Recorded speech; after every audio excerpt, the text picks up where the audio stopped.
Dans une langue commune de commerce, c'est ceux-là qui nous font chier en fait. Alassane Ouattara, il en fait partie parce que Dembokro là, c'est pas chez lui. Dembokro, c'est dans l'affaire des ventes là, vente de cola là, son papa arrivé à Dembokro puis ils l'ont eu. Donc s'il est né à Dembokro, Dembokro ce n'est pas chez lui. Donc il fait partie des Djoula. Donc c'est tout ça là, Big Togo là, il est d'Agboville. Big Togo n'est pas d'Agboville. Vous savez pourquoi je n'ai pas laissé cette vidéo terminer? Parce que si cette vidéo là, ça tombe dans la main d'une âme sensible là, elle risque de la rendre 2 fois plus bête. Parce qu'il y a des gens là, ils sont comme la télévision. Il suffit d'appuyer sur la télécommande et puis tu contrôles leur esprit. Tu vois que c'est facile. Je reviens à toi frère, ce que tu viens de dire là, moi je t'en veux pas. Parce que c'est pas toi qui as inventé. Ce vieux poisson là, il y a longtemps il existait dans nos têtes. Mais si on ne nettoie pas ce poisson là, on risque de détruire nos propres maisons qui est la Côte d'Ivoire. Et c'est pas ce que moi je souhaite. Quand tu dis les Djoula, les musulmans du Nord ne sont pas les Ivoiriens, tu penses que tu défends qui?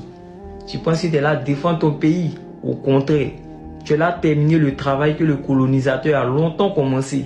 Celui de nous diviser pour mieux nous commander. Tu vois que c'est bête. Sinon, il faut regarder l'histoire de la Côte d'Ivoire. Les peuples Akan, les Gou, les Kourou, les Mandingues ont toujours vécu ensemble.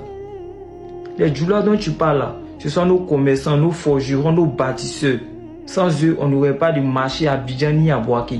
Sans eux aussi, on n'aurait pas de tissu économique. Sans nous, eux aussi ne sont rien. Donc il faut comprendre qu'on est un seul peuple.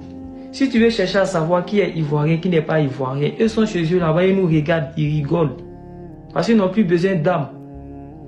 Nous, on ouvre la porte, on se tire sur nous-mêmes, devant eux. Tant qu'on va rester dans ça là, on sera mentalement colonisé. Parce que c'est ce que eux souhaitent. C'est ça on est là à faire. Est-ce que tu comprends? Faut comprendre par là que les Baoulés, les Bétés, les Djoula, les Sénoufos, ils ne sont pas étrangers dans leur propre pays. Voilà, si on a compris ça là, ils ne vont plus nous dicter leurs lois.